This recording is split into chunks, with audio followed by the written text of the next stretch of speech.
Welcome to எம்லக்ஷ்மி maths. இன்றைக்கி நம்ம பார்க்க போகிறது இன்ஜினியரிங் மேத்தமெட்டிக்ஸில் வெக்டார் ஸ்பேசஸ்ன்ற சாப்டர்லேருந்து ஒரு question. Prove that the set S is equal to 1, 3, -4, 2, 2, 2, -4, 0, 1, -3, 2, -4, -1, 0, 1, 0 in R⁴ is linearly dependent. Solution பார்ப்போமா? ஒரு செட்டு கொடுத்துருக்காங்க, அதில் 4 வெக்டார் இருக்குது, அது லீனியர்லி டிபெண்ட்னு ப்ரூவ் பண்ணணும். To show that S is linearly depend, first நம்ம எத்தனை வெக்டார் இருக்கோ அத்தனை ஸ்கேலார் நம்ம எடுத்துக்கிடணும். 1, 2, 3, 4 வெக்டார்ஸ் இருக்குது. அப்போ 4 scalar means some constant a b c d, not all 0. இது எல்லாமே 0 இருக்கணும்னு அவசியம் கிடையாது. அப்போது நம்ம லீனியர் காம்பினேஷன் போடுற அதே விஷயத்தை போட போகிறோம். என்ன போட போகிறோம்? ஒரு ஸ்கேலார் கூட ஒரு வெக்டாரை மல்டிப்ளை பண்ணிவிட்டு ப்ளஸ் பண்ணிகிட்டே வருவோம். First scalar a into the first vector plus constant b into the second vector plus constant c into the third vector plus constant d into fourth vector is equal to linear காம்பினேஷனாக இந்த இடத்துல இன்னொரு vector போட்டிருப்போம். Prove பண்ண வேண்டியது இங்கே 0 போடணும். இதை மட்டும் கிட்டத்தட்ட லீனியர் காம்பினேஷன் தான் இந்த சைடு இஸ் ஈக்குவல் டு 0ன்னு போடணும். இப்போது ஈக்குவேட்டிங் த லைக் டேர்ம்ஸ். எப்படி லைக் டேர்ம்ஸ் பண்ணுவீங்க? 4 டேர்ம் இருக்குது. அப்போ 4 ஈக்குவேஷன் உங்களுக்கு வரும் பாருங்கள். a into 1 a plus 2b plus c minus d equal to 0. இது என்னுடைய ஃபஸ்ட் ஈக்குவேஷன். இதே மாதிரி செகண்ட் டேர்ம் வச்சு பண்ணலாம். 3a plus 2b minus 3c 0 into d வந்து அது வராது, ஈக்குவல் டு 0. இது என்னுடைய second equation. Third equation minus 4a minus 4b plus 2c plus d equal to 0. இது என்னுடைய third equation. Fourth equation 2a, இது 0 அதனால் வராது, மைனஸ் 4c இதுவும் 0 ஈக்குவல் 2a மைனஸ் 4c மட்டும்தான் இருக்கும், ஈக்குவல் டு 0. இது என்னுடைய ஃபோர்த் ஈக்குவேஷன். இந்த ஈக்குவேஷனை சால்வ் பண்ணிவிட்டு எல்லாமே 0வாக இருந்தால் அது லீனியர்லி இண்டிபெண்ட். நமக்கு இங்கே டிபெண்ட்னு கொடுத்துட்டாங்க. அப்படின்னா என்ன அர்த்தம்னா எல்லாமே 0 ஆகாது. இந்த ஏபிசிடி வேல்யூவில் எதுக்காவது வேல்யூ கட்டாயம் இருக்கும். கண்டுபிடிப்போமா? இது நார்மல் சால்விங், நீங்கள் ஆல்ரெடி படித்தது தான். இந்த ஈக்குவேஷனை நான் மேட்ரிக்ஸ் நோட்டேஷனில் எப்படி எழுத முடியும்? ஃபஸ்ட்டு கோஎஃபிஷியன்ட் எழுதணும். ஏக்கு 1, பிக்கு 2, சிக்கு 1, டிக்கு -1 எழுதியாச்சா? இதே மாதிரி செகண்ட் இதோட கோஎஃபிஷியன்ட் 3, 2, -3, டி இல்லாததுனால 0. தேர்டுக்கு -4, -4, 2, 1. ஃபோர்த்துக்கு 2, 0, -4, 0. இதை போட்டுட்டு இது கூட ஏபிசிடி, ஏன்னா அப்போ தான் என்னாகும்? மல்டிப்ளை பண்ணும்போது பாருங்கள், 1a plus 2b plus c minus d equal to 0ன்னு வரும். இது நம்ம ஆல்ரெடி லாஸ்ட் இயர் படிச்சிருப்போம். ஸோ ஏபிசிடி ஈக்குவல் டு 0, இந்த 4 0வையும் போட்டுடணும். ஓகேவா? இப்போது இதை சால்வ் பண்ணணும். ஆகுமெண்டட் மேட்ரிக்ஸ் எடுக்கணும். a பார் b எப்படி எடுக்கணும்? இந்த ஏவையும் இந்த பியும் சேர்த்து எழுதுகிறோம். இந்த வேல்யூவையும் உங்களுக்கு தெரிகிறதுக்காக ஒரு லைன் போட்டிருக்கேன். இந்த பியும் நம்ம சேர்த்து எழுதணும். எழுதிட்டு என்ன பண்ணணும்? எக்கிலான் ஃபார்ம் கொண்டு வரணும். அது என்னது எக்கிலான் ஃபார்ம்? இங்கே ட்ரையாங்குலர் 0 கொண்டு வரணும். மேக்ஸிமம் எவ்வளோ 0 வர முடியுமோ கொண்டு வரணும். ஸோ இதை எப்படி சால்வ் பண்ண போகிறோம்? இதை ஃபஸ்ட்டு அதுக்கு பேஸ் ஸ்டெப் என்னென்னு கேட்டால் இதை 3 0 ஆக்கணும். ஃபஸ்ட்டு ஸ்டெப் என்னது? இதை 3 0 ஆக்கணும். எப்படி 0 ஆக்கணும்னா எல்லாத்தையும் ஃபஸ்ட் ரோவை வச்சு 0 ஆக்கணும். இந்த 3 0 ஆக்கணும். ஸோ இது 3 சேஞ்ச் பண்ண போகிறோம். நம்ம சேஞ்ச் பண்ண போகிறத சேஞ்ச் ஆகாத இதை வச்சு தான் பண்ண போகிறோம். ஸோ இதில் ஃபஸ்ட்டு என்ன பண்ணலாம்? இப்போ பாருங்கள், செகண்ட் ரோ எடுத்துக்கலாம். செகண்ட் ரோ எடுத்துக்கிட்டோன்னா இங்கே 0 பண்ணணும். இதை அப்படின்னா என்ன அர்த்தம்? செகண்ட் ரோ இது R2 மைனஸ் 3R1 போடலாம். அப்போ என்னாகும்? 3 மைனஸ் 3 0ன்னு வந்துடும். இந்த ஒரு டேர்ம் நம்ம பார்த்தா போதும். இதை வச்சு நான் என்ன போட்டிருப்பேன்? R2 மைனஸ் 3R1 அங்கே போட்டிருப்பேன். அடுத்து தேர்ட் ரோக்கு என்ன பண்ணணும்? -4 இருக்குது. இப்போ இன்ட்டு 4 போட்டு ஆட் பண்ணால் முடிஞ்சிடும். -4 ப்ளஸ் 4 0. அப்போ R3, ஏன்னா இது ரோ 3 ப்ளஸ் 4 டைம்ஸ் R1. அடுத்து இந்த இதுக்கு பார்த்தீங்கன்னா R4 2 இருக்குது. ஸோ -2 பண்ணால் முடிஞ்சிடும். ஸோ இந்த ஈக்குவேஷனை 2ஆல் மல்டிப்ளை பண்ணி மைனஸில் எழுதணும். R4 மைனஸ் 2R1 இதை போட்டால் இந்த 3 0 ஆகிடும். இங்கே பாருங்கள், நான் சொன்ன அத்தனையும் இங்கே இருக்கும். R2 R2 minus 3R1, R3 R3 plus 4R1, R4 minus 2R1. இந்த வேல்யூவை ஃபஸ்ட்டு வர மாதிரி நீங்கள் பார்த்துக்கோங்க. இப்போது இதோட சப்ஸ்டியூஷன் பாருங்கள். நம்ம எல்லாமே செக் பண்ணிட்டோம். இந்த ஃபஸ்ட்டு டேர்ம் எல்லாம் 0வாக தான் இருக்கும், ஏன்னா அதை பேஸ் பண்ணி தான் போட்டிருக்கோம். இப்போ ஃபஸ்ட்டு R2க்கு அங்கே என்ன இருக்குன்னா R2 மைனஸ் 3R1 இது இருக்குது பாருங்கள். இது 2R2 மைனஸ் 3R1 அப்போ 2 மைனஸ் 6 அப்போ -4ன்னு வரும். நான் அங்கே ஆன்சர் செக் பண்ணிகிட்ருக்கேன், அது கரெக்டாக தான் இருக்குது. ஸோ இது பாருங்கள் -3R2 மைனஸ் 3R1 அப்போ இங்கே -3 வரும். -1 × 3 1 × -3 வந்து -3ன்னு வரும். -3 -3R1 அப்போது -6. ஓகேவா? அடுத்து இதை வந்து R2 இல்லை, ஸோ -3R1 மட்டும் இருக்கும். அப்போ -3 மல்டிப்ளை பண்ணோன்னா +3ன்னு வந்துடும். ஸோ இந்த இடத்துல 3ன்னு வந்துடுவாங்க.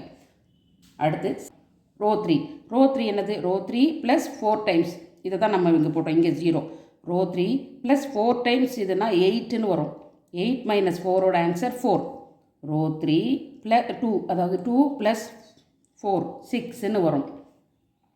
1 + 4 டைம்ஸ் திஸ் வந்து -4ன்னு வரும். அப்போது 1 - 4 வந்து -3ன்னு அங்கே ஆன்சர் வரும். இங்கே எல்லாமே 0 தான் வரும், ஏன்னா 0ல் எந்த கால்குலேஷனும் நீங்கள் போட முடியாது. அடுத்து லாஸ்ட் பார்ட் R4 0 ஆக்கணும்னா சொல்லிட்டேன், -2R2ன்னு சொல்லிட்டேன். R1 -2R1. ஸோ 2 - 2 0 ஆகிடும். திஸ் ஒன் -2R1 அதாவது -4ன்னு வரும் இந்த இடத்துல. இங்கே -4 -2R1 அப்போ -4 -2 வந்து -6ன்னு வரும். அடுத்து 0 - 0 0ன்னு வந்துடும்.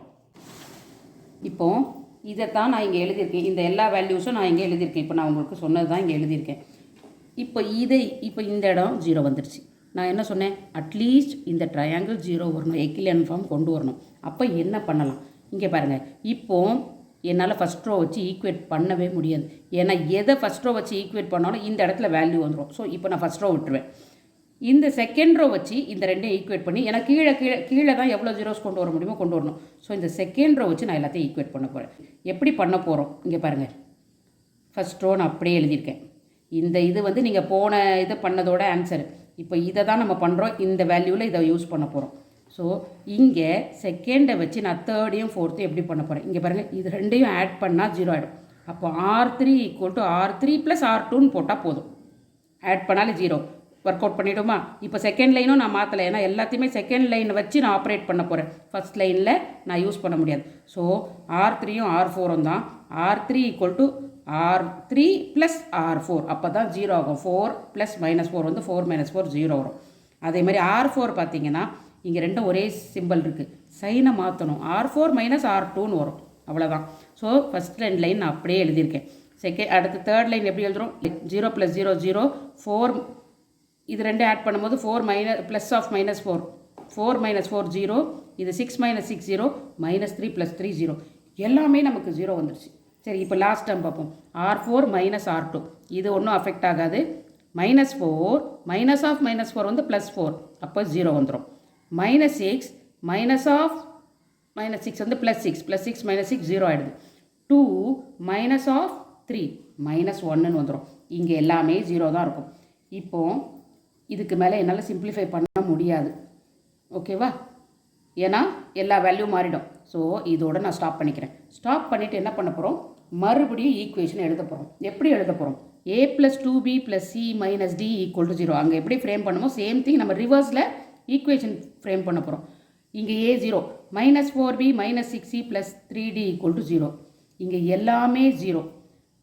அது சியோட பார்ட் ஆக்சுவலாக. இது லாஸ்ட் டேர்ம்னா டியோடது. -d = 0ன்னு எழுதுவோம் இங்கே.